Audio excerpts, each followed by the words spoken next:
We're 6 months into the Trump presidency, and it's just one controversy after the next. Yet the president seems to survive and get through every scandal. So can the left, the so-called resistance, come up with a plan to stop him? Earlier, I spoke to the award-winning activist and author Naomi Klein. Her latest book is No Is Not Enough. Klein was a critic of the Paris Agreement, which she believed didn't go far enough in tackling climate change. So I started by asking what she made of President Trump's claim that he could get a better deal.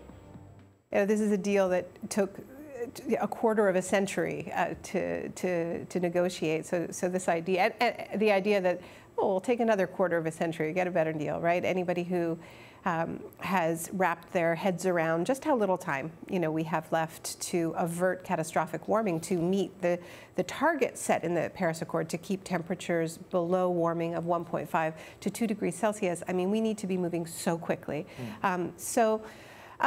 The reason I called it woefully inadequate is precisely because it is not legally binding, which is what allows Trump to so casually walk away. And I don't want to minimize this. This is a big deal. But the truth is that Americans don't get their energy from Washington, D.C. They get it at the state, from decisions made at the state level for the most part. Now, there's certainly things that can be done at a federal level to encourage states and cities to make the right decisions, but we already knew, whether they stayed or left the Paris Agreement, that the Trump administration was not going to be doing any of those things. They were not going to be introducing a bold carbon tax, which would have put in place the right kind of incentives. So it was really a debate between people in the Trump administration who wanted to stay but ignore it, and people who just wanted to leave openly. And as you point out, it was possible to stay in and ignore it because it's not legally binding. Trump claimed it was legally binding, or he suggested that was the reason he was leaving. He lied and said, I need to free up our economy from all these global regulations. So given he knows, and he was told presumably it's not legally binding, what do you think the real reason was for him pulling out of Paris, even when his own right-wing advisors are saying, stay in? Yeah.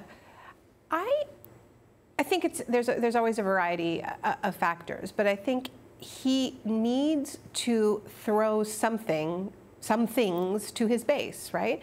And I think the things that Trump will throw to his base, and he has a hyper-nationalist, Breitbart reading base that basically thinks anything international and global is suspect by its very nature. Conspiracy against America. So, climate change is a hoax, but the very idea that the UN could be involved in anything is itself, unacceptable.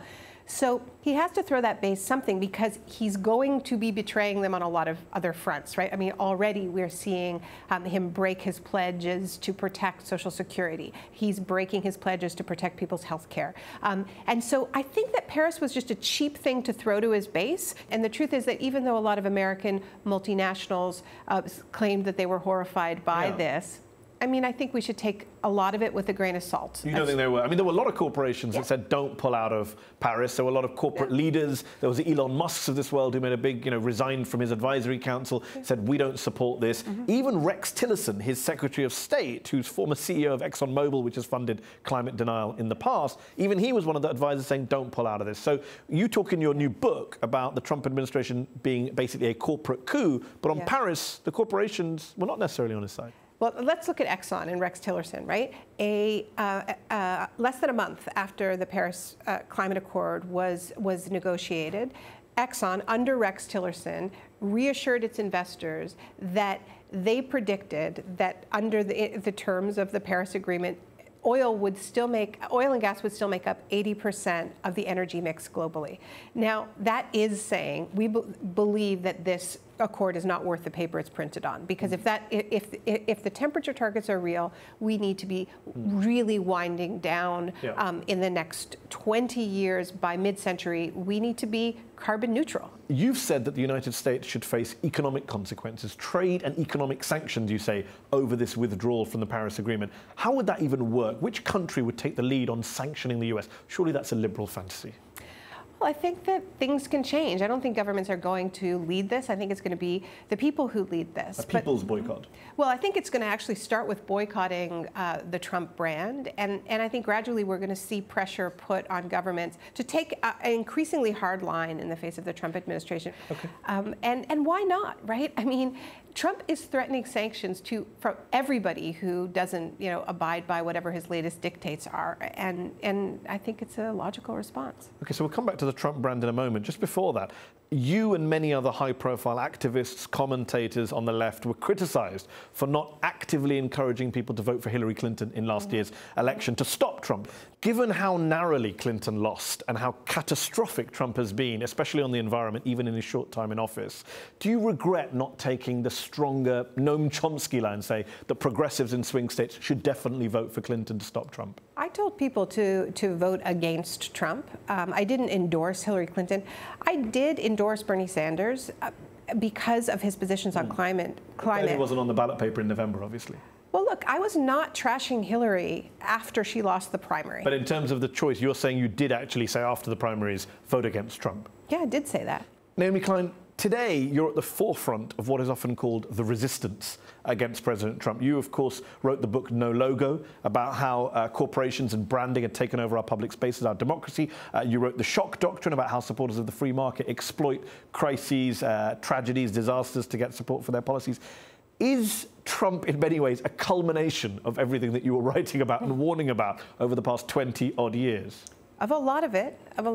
And certainly what I was writing about in No Logo now almost 18 years ago, this rise of these super brands or hollow brands, where companies that understood that their product was not their product. No. Their product wasn't the sneaker or the laptop or the running shoes or the condo, but an idea, an aspiration. And so people started getting their identity through shopping, through their identification with brands. And Trump is a master at this. And his relationship with his base is not like the traditional relationship of a politician and the people who voted for him, who then hold him accountable. It is this relationship of celebrity. It's this relationship of identification, of deep identification. So when you attack Donald Trump, you are attacking them. That's the feeling. And one of the resistance tactics you write about in your book in relation to corporations is culture jamming, where activists, quote, identify the big, bold idea a company is selling and then expose the dirty reality behind the shine. You suggest in your book applying that tactic to President Trump to hurt his finances and to hurt his image. But will that work? Because we've heard so much about Trump's finances, his business empire, the conflicts of interest, the lawsuits, and he's still standing. His business is still expanding. Nothing seems to stick to this guy.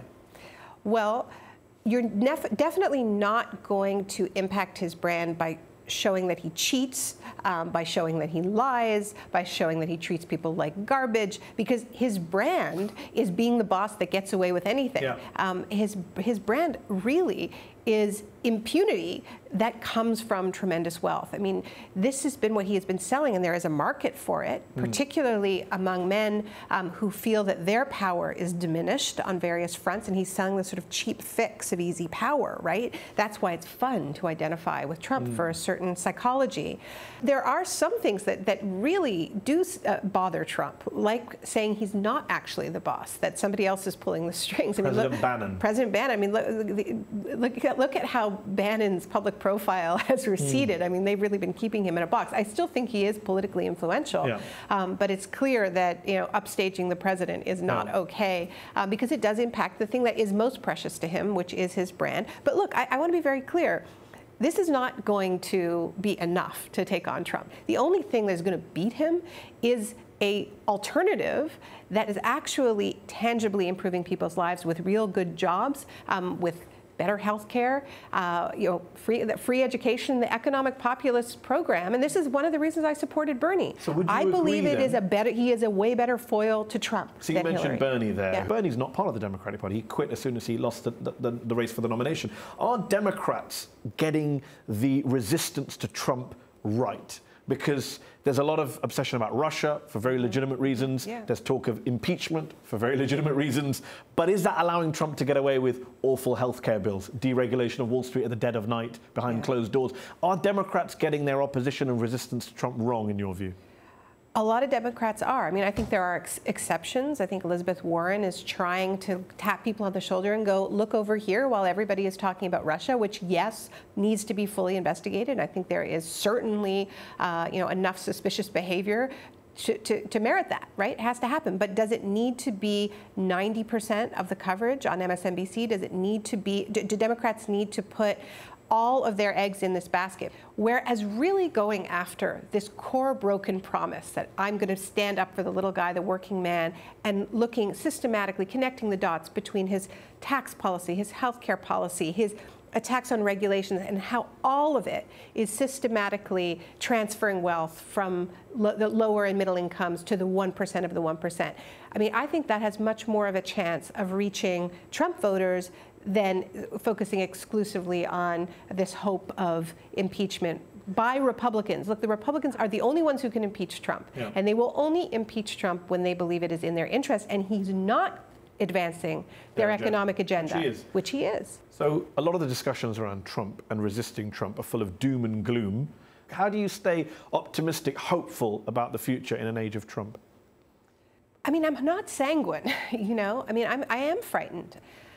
On the other hand, we are in this moment when the neoliberal consensus, the ideas that have constrained our imagination for so long, are in complete crisis. And so those dangerous ideas are not the only ones that are rising in this moment. There is also a resurgence of progressive imagination, of boldness, and an appetite for it. And I think we saw this so clearly in the response to Jeremy Corbyn's campaign. And I guess what I'm trying to focus on is the fact that what is happening on the left side of the political spectrum is as significant as what is happening on the right side of the political spectrum and deserves our attention and our care and our planning. There's a danger of complacency, isn't there, on the left? Because at the end of the day, Corbyn, wow, did really well. We all rightly point out the achievement. But he lost at the end of the day. He didn't actually win the election. Bernie Sanders did very well, came close to a historic upset, but still lost. Absolutely. I mean, look, the left, genuine progressive candidates are coming closer to power than at any point in my lifetime, within arm's reach of power. The responsibility of this moment is tremendous. Of course, we can't be complacent, because if we can win, if we're finding that we can win, that a progressive majority is within reach, then we have to win. Bernie would have won if he had had a message that resonated with 50% of, just 50% of black voters, because Hillary got, upwards of 90% in many states. Why didn't that happen? Why is this such a perennial problem for the left to connect deeply with the people who are most impacted by the ravages of economic inequality? But these are weaknesses that we have to be honest about, and we need to build a winning coalition. Naomi Klein, thank you for joining me on UpFront. Thank you.